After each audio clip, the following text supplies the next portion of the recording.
Inner ring road కేసులో నారా లోకేష్ ముందస్తు బెయిల్పై హైకోర్టులో విచారణ కొనసాగుతోంది. లోకేష్ తరపున దమ్మలపాటి శ్రీనివాస్ వాదనలు వినిపిస్తున్నారు.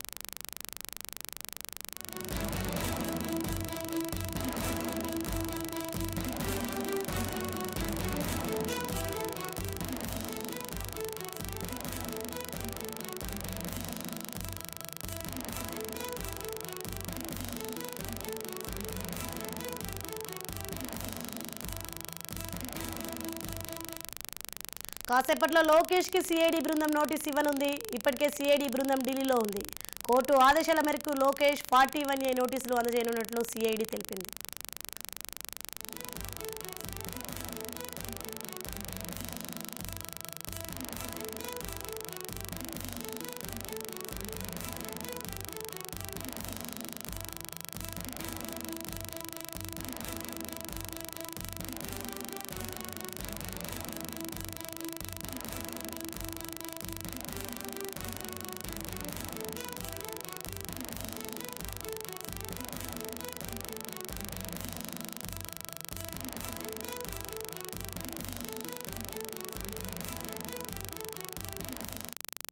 రైట్ బ్రేకింగ్ న్యూస్ చూస్తున్నాం. ఇన్నర్ రింగ్ రోడ్ కేసులో నారా లోకేష్ ముందస్తు బెయిల్పై హైకోర్టులో విచారణ కొనసాగుతోంది. లోకేష్ తరపున దమ్మలపాటి శ్రీనివాస్ వాదనలు వినిపిస్తున్నారు. కాసేపట్లో లోకేష్కి సిఐడి బృందం నోటీస్ ఇవ్వనుంది. ఇప్పటికే సిఐడి బృందం ఢిల్లీలో ఉంది. కోర్టు ఆదేశాల మేరకు లోకేష్ 41A నోటీసులు అందజేయనున్నట్లు సిఐడి తెలిపింది. ఇక ఇదే విషయంపై మరింత సమాచారం మా ప్రతినిధి గాలిబ్ అందిస్తారు. గాలిబ్ చెప్పండి, ఇన్నర్ రింగ్ రోడ్ కేసులో నారా లోకేష్ ముందస్తు బెయిల్పై హైకోర్టులో విచారణ కొనసాగుతుంది. అసలు ఏం జరుగుతుంది, దీనిపైన అప్డేట్స్ ఏంటి? ముందస్తు బెయిల్కి సంబంధించి ఇన్నర్ రింగ్ రోడ్ కేసులో లోకేష్ హైకోర్టును ఆశ్రయించారు. హైకోర్టులోని ఈరోజు ఇరుపక్షాలకు సంబంధించిన వాదన జరుగుతున్న నేపథ్యంలోని చంద్రబాబుకు సంబంధించి ఇందుకు సంబంధించిన వాదనలను లోకేష్ కి సంబంధించిన జరుగుతున్న వాదనను దుమ్మలపాటి శ్రీనివాస్ వాదిస్తున్నారు. అట్లే రాష్ట్ర ప్రభుత్వం తరఫున అడిషనల్ అడ్వకేట్ జనరల్ గా ఉన్న శ్రీరామ్ సుబ్రహ్మణ్యం తన వాదన వినిపిస్తున్న నేపథ్యంలోని ఈ కేసుకు సంబంధించి పూర్తిగా వాస్తవాలు ఉన్నాయి. అక్రమంగా లోకేష్ ను A14 నిందితుడిగా పేర్చారు అనేది మాత్రం తన వాదనను దుమ్మలపాటి శ్రీనివాస్ వాదిస్తుంటే, మరోపక్క రాష్ట్ర ప్రభుత్వాల తరఫున ఏజీ కూడా తన వాదనలు వాదిస్తున్నారు. ఈ నేపథ్యంలో లోకేష్ కు సంబంధించి ఏమైనా నోటీసులు ఇచ్చారనే దానిపై కూడా కోర్టు అడగడంతో కోర్టు ఇప్పటి వరకు నోటీస్ ఇవ్వడం లేదు. పూర్తిగా విచారణకు సహకరించాలి లోకేష్. ఈ కేసులో మరింత ముందుకెళ్లాలంటే బెయిల్ కంటే ముందు విచారణకు సహకరించలేదు మాత్రం ప్రభుత్వం తరఫున న్యాయవాది తన వాదన వినిపిస్తున్న నేపథ్యంలోని లోకేష్ కు 41A CRPC నోటీసులు ఇవ్వాలి అనేది మాత్రం కోర్టు ఆదేశాలు ఇచ్చింది. ఖచ్చితంగా లోకేష్ ఈ కేసుకు సంబంధించి పూర్తిగా సిఐడి అధికారులకు విచారణలో భాగంగా సహకరించాలనేది మాత్రం చెప్పిన నేపథ్యంలోని ఇప్పటికే సిఐడి బృందం ఢిల్లీలో ఉంది. మరి కాసేపట్లో లోకేష్ కు బెయిల్ 41A CRPCకి సంబంధించిన నోటీసులను సిఐడి అధికారులు ఇవ్వబోతున్నారు. ఆ తర్వాత లోకేష్ ఎప్పుడు హాజరవుతారు, దాంతో పాటు సిఐడి విచారణకు ఎంతవరకు సహకరిస్తారనేది మాత్రం స్పష్టత వచ్చే అవకాశాలు కనపడుతున్నాయి. అయితే ప్రస్తుతం మాత్రం లోకేష్ కి సంబంధించిన ఇన్నర్ రింగ్ రోడ్ కేసులోని ముందస్తు బెయిల్ పిటిషన్ ను హైకోర్టు ధర్మాసనం డిస్మిస్ చేసింది.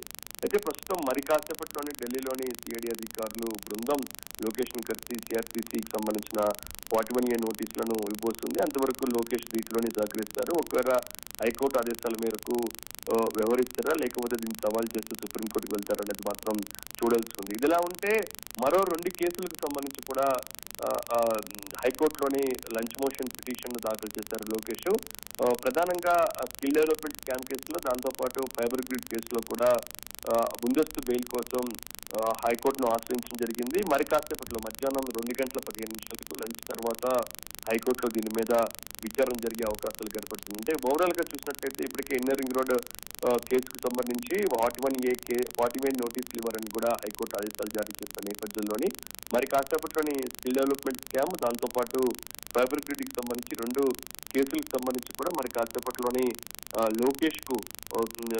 లోకేష్ పిటిషన్ పై వాదనలు ప్రారంభమవుతున్నాయి. వీటి మీద వాదనలు ఏ విధంగా ఉండబోతున్నాయి, దాంతో పాటు ఇందుకు సంబంధించిన కేసుపై కోర్టు ఎటువంటి నిర్ణయం తీసుకుంటుంది అనే దానిపై కూడా స్పష్టత రానుంది. ఓవరాల్ చూసినట్టయితే మరి కాసేపట్లో ఢిల్లీలోని సిఐడి అధికారుల బృందం లోకేష్ కు 41A నోటీసులు ఇవ్వబోతుంది. Right, thank you Ghalib.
Right breaking news చూస్తున్నాం. ఇన్నర్ రింగ్ రోడ్ కేసులో నారా లోకేష్ ముందస్తు బెయిల్ పై హైకోర్టులో విచారణ జరగనుంది. లోకేష్ తరపున దమ్మలపాటి శ్రీనివాస్ వాదనలు వినిపించారు. కాసేపట్లో లోకేష్ కి సిఐడి బృందం నోటీస్ ఇవ్వనుంది. ఇప్పటికే సిఐడి బృందం ఢిల్లీలో ఉంది. కోర్టు ఆదేశాల మేరకు లోకేష్ 41A నోటీసులు అందజేయనున్నట్లు సిఐడి తెలిపింది. ఇదే విషయంపై మరింత సమాచారం మా ప్రతినిధి మోహన్ అందిస్తారు. మోహన్, చెప్పండి. కాసేపట్లో లోకేష్ కి సిఐడి బృందం నోటీస్ ఇవ్వనుంది. దీనికి గల కారణాలు ఏంటి? దీనిపైన అప్డేట్స్ ఏంటి? కానీ ప్రస్తుతం మనం చూసుకోవచ్చు, ఏదైతే ఇన్నర్ రింగ్ రోడ్ కేసులో లోకేష్ ముందస్తు బెయిల్ పిటిషన్ పై ఈ రోజు విచారణ చేపట్టారు. ఈ నేపథ్యంలో లోకేష్ తరపు వాదనలు గతంలోనే సిద్ధార్థ్ లోద్రా వినిపించారు. ఈ నేపథ్యంలో ఈ రోజు ప్రభుత్వం తరఫున వాదనలు వినిపించడానికి ఏదైతే అడిషనల్ జనరల్ అయినటువంటి శ్రీరామ్ ఆయన వినిపించారు. అయితే ఈ రోజు కూడా లోకేష్ తరఫున దమ్మలపాటి శ్రీనివాస్ హాజరయ్యారు. ఆయన కూడా కొన్ని విషయాలు ప్రస్తావించారు. ఈ నేపథ్యంలోనే లోకేష్ కు కొంత ఊరట అయితే లభించింది. లోకేష్ కు 41A ప్రకారం నోటీసులు అందజేయడానికి అడిషనల్ అడ్వకేట్ జనరల్ ఒప్పుకున్నారు. ఒప్పుకున్న తర్వాత అప్పుడే కేసు డిస్పోజ్ చేశారు. అలాగే ఏదైతే ఏడాది క్రితం నమోదైన కేసు కాబట్టి ఎఫ్ఐఆర్ లో సిఐడి సెక్షన్లు మార్చినట్లుగా కూడా ఈ కొత్తగా ఈ విషయాన్ని కోర్టుకి అడ్వకేట్ జనరల్ చెప్పారు. అలాగే ఒకవేళ లోకేష్ విచారణకు సహకరించకపోతే మాత్రం కోర్టు దృష్టికి తీసుకొస్తామని చెప్పేసి అప్పుడు అంటే ఇండైరెక్ట్ గా అప్పుడు మేము కస్టడీ కోరుతామని చెప్పేసి అడ్డం వచ్చేటట్టుగా వాదించడం కూడా చేశారు. అడ్వకేట్ జనరల్ అందించిన వివరాలు నమోదు చేసి జడ్జి మాత్రం కేసుని డిస్పోజ్ చేస్తూ 41A నోటీస్ ఇవ్వాలని చెప్పేసి ఎందుకంటే అరెస్ట్ పై ఇక ఆందోళన లేదు కాబట్టి ప్రస్తుతానికి విచారణ ముగిసిందని చెప్పేసి మ్యాజిస్ట్రేట్ డిస్పోజ్ చేసింది కేసుని. అయితే ఈ కేసు నేపథ్యంలో ఇప్పుడు మళ్ళీ ఎఫ్ఐఆర్ ఎలాంటి మార్పులు చేశారు అన్న దానిపై మాత్రం ఈ టీడీపీ లీగల్ సెల్ అంతా కూడా దృష్టి సారించారు. ఎందుకంటే దాంట్లో మళ్ళీ ఏమేమి ఇబ్బందులు వస్తాయి, మళ్ళీ లోకేష్ కి ఏ ప్రాబ్లమ్స్ వస్తాయనే అంశాన్ని కూడా దృష్టిలో తీసుకునే అవకాశాలు కనబడుతున్నాయి. అలాగే ఈ సిఐడి అధికారులు కూడా ఢిల్లీ వెళ్ళి 41A నోటీసులు ఇవ్వడానికి అన్ని ఏర్పాట్లు చేశారు. అన్ని అనుకున్నట్టు జరిగితే మరి కాసేపట్లోనే లోకేష్ కు 41A నోటీస్ ఇచ్చి రేపు ఎల్లుండి విచారణకు హాజరు కావాలని చెప్పేసి లోకేష్ కి చెప్పనున్నారు. ఈ నేపథ్యంలో లోకేష్ హాజరవుతారా లేదా అనే అంశాన్ని మాత్రం ఈ న్యాయ నిపుణులు ఇచ్చిన సలహా మేరకు పాటిస్తారు. ఇక ఏదైతే లోకేష్ కూడా న్యాయ సలహాలన్నీ తీసుకొని దీనిపై ఎలా స్పందించాలి, ఏం చేయాలి అనే అంశాన్ని మాత్రం తీవ్రంగా శ్రమిస్తున్నట్లే చూసుకోవాలి. అలాగే యువగలం పాదయాత్రను కూడా ప్రారంభించాలా లేదా అనే అంశాన్ని కూడా రేపు నంద్యాలలో జరగనున్నటువంటి పొలిటికల్ యాక్షన్ కమిటీ మీటింగ్ లో టీడీపీ యాక్షన్ కమిటీ మీటింగ్ లో ఒక నిర్ణయానికి వచ్చే అవకాశాలు కనబడుతున్నాయి. ఈ నేపథ్యంలోనే చంద్రబాబు పిటిషన్ కూడా అక్టోబర్ 3వ తారీఖున స్క్వాష్ పిటిషన్ ఏదైతే ఉందో అది కూడా అప్పుడు తీర్పు వచ్చే అవకాశాలు కనబడుతున్నాయి. ఈ నేపథ్యంలో ఆ రోజు వరకు కూడా ఆగాలని చెప్పేసి కొంత సీనియర్లు ఇచ్చిన సలహా మేరకు రేపు ఏ నిర్ణయం తీసుకుంటారు.